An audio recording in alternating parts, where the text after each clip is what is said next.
మా ఇల్లు family members అందరికీ నమస్కారమండి. ఈరోజు పిల్లలు ఫ్రైడ్ రైస్ చేయమన్నారండి. ఇంకా దానికోసమని బాస్మతి రైస్ తీసుకున్నాను. ఇంక రైస్‌ని నేను కడిగేసి స్టవ్ మీద పెట్టుకున్నానండి. ఇంక రైస్ పొడి పొడిగా రావడం కోసమని ఆయిల్ వేస్తున్నాను.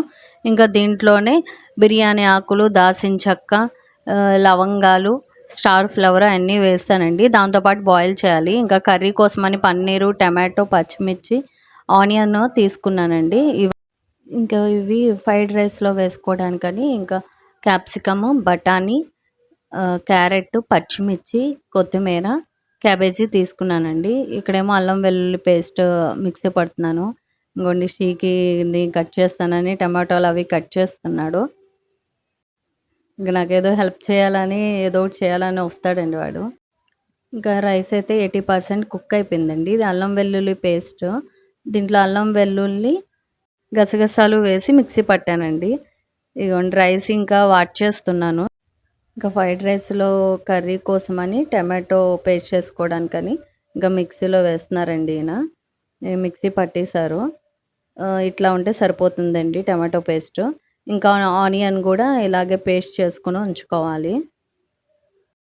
ఈ షీకి ఫ్రైడ్ రైస్‌లో క్యారెట్ వేద్దామని కోస్తున్నాడు. పెద్ద పెద్దగా కోసేసాడండి. ఇంకా సన్నగా కోయాలి. వాడికి తెలీదు కదా! ఇంక మళ్ళా నేను చూసుకొని కట్ చేయాలి. ఇంకా ఆనియన్ పేస్ట్ కూడా చేసేసారండి ఈయన. ఒక బౌల్‌లో వేసుకుంటున్నాను.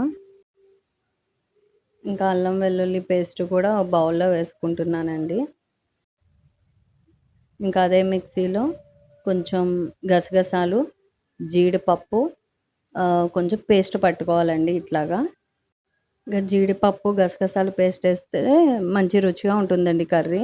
ఇంకా పన్నీరు కట్ చేస్తున్నానండి. పన్నీరు బటర్ కర్రీ చేద్దాం అనుకుంటున్నాను నేను. ఇంక అందుకే పన్నీర్ గూడా చిన్న చిన్న స్లైసెస్ లాగా కట్ చేసేస్తున్నాను. ఇంకా కొత్తిమీర గూడా రెడీగా పెట్టుకోవడానికని కట్ చేస్తున్నానండి. ఇది బటర్ అండి.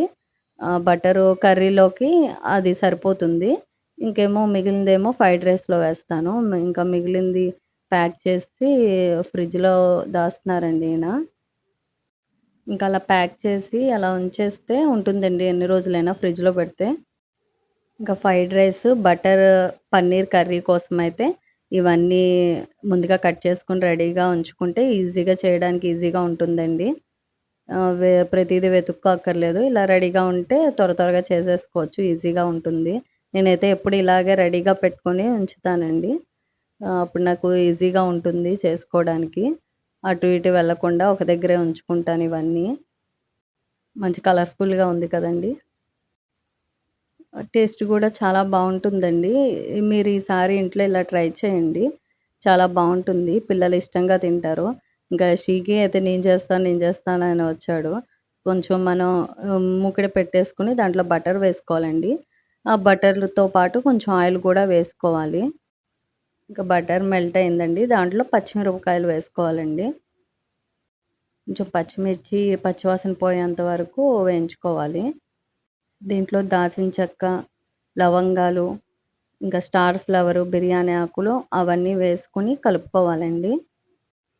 ఇంకా బిర్యానీ ఆకులు చిన్న చిన్న ముక్కల కింద కట్ చేసి వేశాను నేను.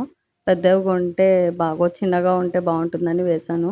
ఇంకా ఆనియన్ పేస్ట్ కూడా వేసేసుకోవాలండి. దీంట్లో కొంచెం పసుపు వేసుకొని కలుపుకోవాలి. తర్వాత అల్లం వెల్లుల్లి పేస్ట్ వేయాలండి. కొంచెం ఆనియన్ పచ్చివాసన పోయాక అప్పుడు కొంచెం అల్లం వెల్లుల్లి పేస్ట్ వేసుకుంటే బావుంటుంది. కొంచెం ఇది లెంతీ ప్రాసెస్ అండి. కొంచెం సాల్ట్ గూడా వేయాలండి ఈ టైంలోనే. కొంచెం ఈ టైంలోనే టమాటో పేస్ట్ గూడా వేసేయాలండి. వేసాక మిక్స్ చేసేయాలండి మొత్తం కలిసేటట్టు. ఈ కర్రీ చపాతీలో కూడా చాలా బావుంటుందండి. ఇంకా నేను మూత పెట్టేసి ఒక 10 మినిట్స్ ఉంచాలండి సిమ్‌లో. 10 మినిట్స్ అయిపోయాక ఇలా అవుతుందండి కర్రీ. కొంచెం దగ్గరికవుతుంది. ఇంకా కర్రీ దగ్గరికయ్యాక ఈ టైంలో మనం సరిపడా కారం వేసుకోవాలండి. కారం కొంచెం 2 స్పూన్స్ అలా ఎక్కువే పడుతుంది. ఉల్లిపాయి, టమాటో కొంచెం తియ్యగా ఉంటుంది కదండీ! కారం ఎక్కువ పడుతుంది. తర్వాత ఇంట్లో తయారు చేసుకున్న మసాలా పౌడర్ అండి అది. అది గూడా వేసుకొని కలుపుకుంటున్నాను. ఇంక మొత్తం కలిసేటట్టు కలిపేసుకొని మూత పెట్టి 5 మినిట్స్ ఉంచాలండి. 5 మినిట్స్ అయిపోయాక కొంచెం ఇంకా దగ్గరకవుతుంది. అప్పుడు మనం జీడిపప్పు పేస్ట్, గసగసాల పేస్ట్ తయారు చేసుకొని ఉంచుకున్నాం కదండీ! అది వేసి కలిపేయాలి. ఇది జీడిపప్పు పేస్ట్, గసగసాల పేస్ట్ ఏస్తే మంచి టేస్టీగా ఉంటుందండి కర్రీ.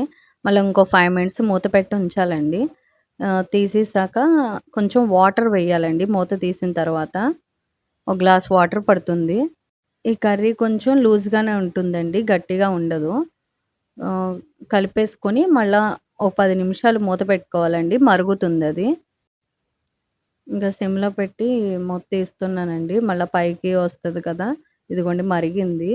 పైకి బుడగలొస్తుంది కదండీ! ఇట్లా ఉన్నప్పుడు పన్నీర్ వేసుకోవాలండి దాంట్లో. నేను వాష్ చేశాను పన్నీర్‌ని. కట్ చేసే ముందే కడిగేసి కట్ చేసుకున్నానండి. మీకు కావాలంటే ఈ పన్నీర్‌ని కొంచెం ఫ్రై చేసి గూడా వేసుకోవచ్చు. మేమైతే ఇట్లాగే డైరెక్ట్‌గా వేసుకుంటానండి. బావుంటుంది. ఫ్రై చేసినప్పుడు ఏమవుతుందంటే గట్టి గట్టిగా ఉన్నట్టు అనిపిస్తుందండి. ఇలా చేస్తే కొంచెం సాఫ్ట్‌గా అనిపిస్తుంది. ఇంకా వేరే స్టవ్ మీద ఇంకా రైస్ కోసం నేను ఫ్రైడ్ రైస్ అయిపోయింది కదండీ! ఇంకా దాన్ని కొంచెం క కూరగాయ ముక్కలు అవి వేసి ఫ్రై చేసుకోవాలి. ఇంకా దానికోసమని నేను ఆయిల్ వేసుకుంటున్నానండి. కొంచెం ఆయిల్ ఎక్కువే పడుతుంది. ఇంకా బటర్ గూడా వేసుకుంటున్నానండి. ఇది ఆప్షనల్. మీ ఇష్టం. ఇంకా 1 స్పూన్ ఘీ కూడా వేసుకుంటున్నానండి. ఇంకా బిర్యానీ కన్నా మా ఇంట్లో ఫ్రైడ్ రైస్ ఎక్కువ తింటారండి. బావుంటుంది. ఇంకా కొంచెం ఆయిల్ హీటెక్కాక పచ్చిమిర్చి సన్నగా కట్ చేసుకున్న పచ్చిమిర్చిని వేసేసుకుంటున్నాను. కొంచెం పచ్చిమిర్చి బాగా వేయగాలండి. లేపోతే కొంచెం మనకు కారం అనిపిస్తుంది. దీంట్లోనే జీడిపప్పు వేసుకున్నాను. కొంచెం అల్లం వెల్లుల్లి పేస్ట్ కూడా వేసుకుంటున్నానండి. పచ్చిమిర్చి ముక్కలు వేగాయండి. ఇప్పుడు క్యాబేజీ వేసుకుంటున్నాను. క్యాబేజీ కూడా కొంచెం వేయించుకోవాలండి. పచ్చి వాసన పోయేంత వరకు. ఇప్పుడు ఈ టైంలోనే బఠానీ గూడా వేసేసుకుంటున్నానండి. ఇంకా ఇప్పుడు కట్ చేసిన వెజిటబుల్స్ ఒక్కోటి వేసుకోవడమే. క్యాప్సికమ్ వేసుకుంటున్నానండి. ఇంకా క్యారెట్ గూడా వేసేస్తున్నాను.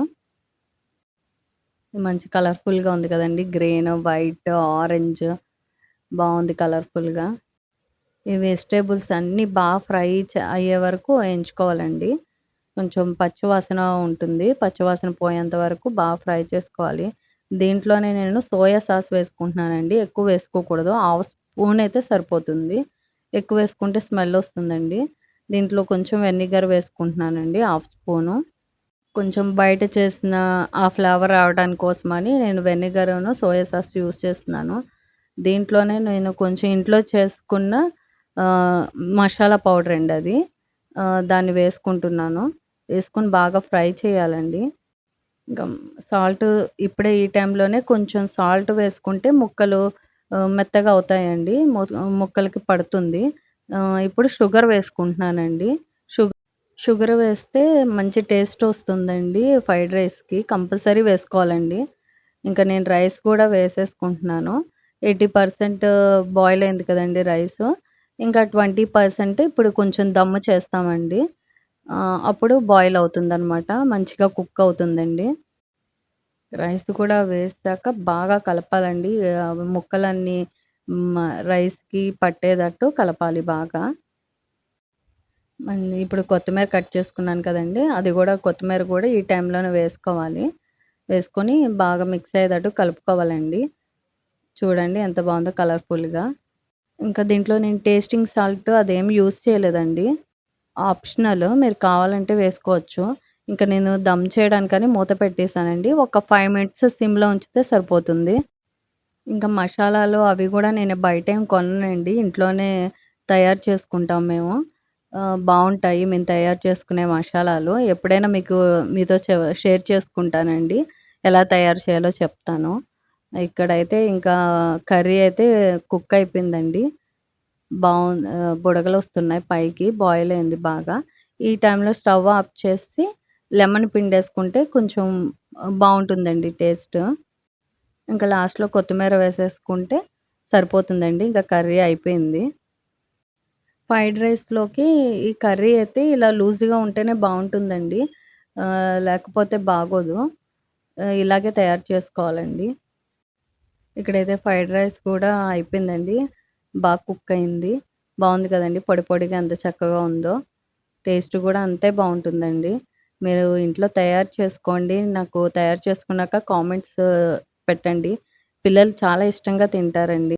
ఇంకా పలావ్ బిర్యానీ కన్నా ఫ్రైడ్ రైస్ చాలా టేస్టీగా ఉంటుందండి. ఇలా తయారు చేసి పెట్టండి పిల్లలకి. ఇంకా వెజిటబుల్స్ గూడా ఉంటాయి కాబట్టి పిల్లలకి గూడా హెల్తీగా ఉంటుంది పిల్లలకి. ఇష్టంగా తింటారు గూడా. ఇంకా వెజిటబుల్ తినని పిల్లలు గూడా చాలా ఇష్టంగా తింటారండి. హెల్తీ ఫుడ్ గూడా. Thank you.